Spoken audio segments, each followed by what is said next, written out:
Comme dit dans la partie précédente, nous allons maintenant placer un bouton de contrôle sur la feuille de calcul. Localisez le panneau contrôle dans la barre d'outils développeur, puis cliquez sur l'élément inséré.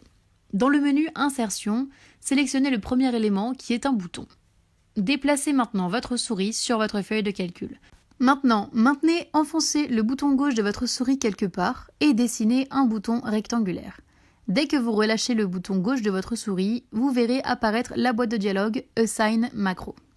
Sélectionnez votre macro dans la liste et cliquez sur OK. Le bouton de votre feuille de calcul devrait maintenant ressembler à ceci.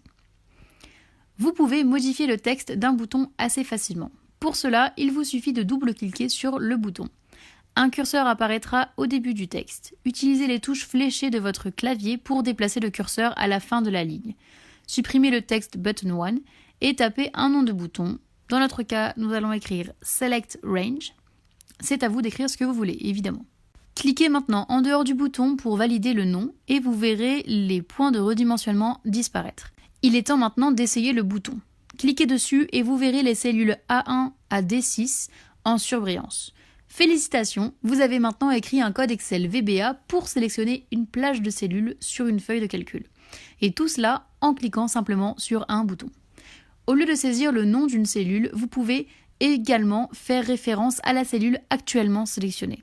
La cellule actuellement sélectionnée est appelée Active Cell, sans espace et avec des majuscules pour le A et le C. Vous pouvez l'utiliser dans votre code. Voyons voir comment cela fonctionne.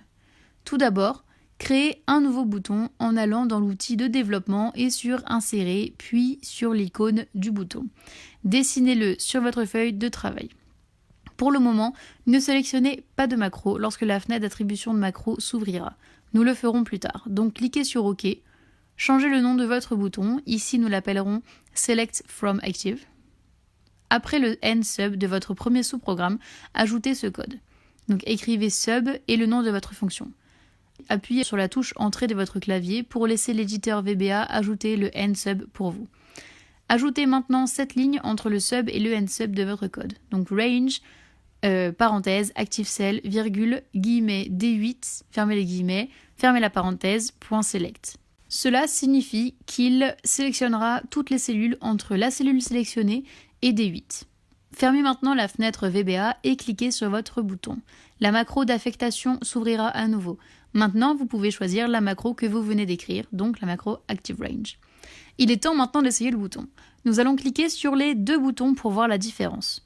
Ainsi, le premier met en évidence une plage spécifique de cellules définies dans le code. Cliquez maintenant sur une cellule aléatoire, donc ici B2, et cliquez sur le deuxième bouton. Voici le résultat. Il met en évidence toutes les cellules entre celles que vous avez sélectionnées et D8.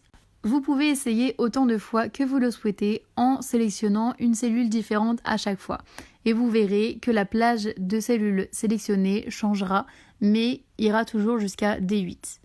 C'est très satisfaisant, vous ne trouvez pas ? Et vous verrez, cette satisfaction s'amplifiera à chaque fois que vous écrirez un nouveau code et qu'il marchera aussi bien que vous l'avez imaginé. Dans la prochaine partie de cette leçon, nous examinerons la propriété offset. Donc n'oubliez pas de sauvegarder votre travail pour toujours avoir une trace de ce que vous avez fait avant de continuer.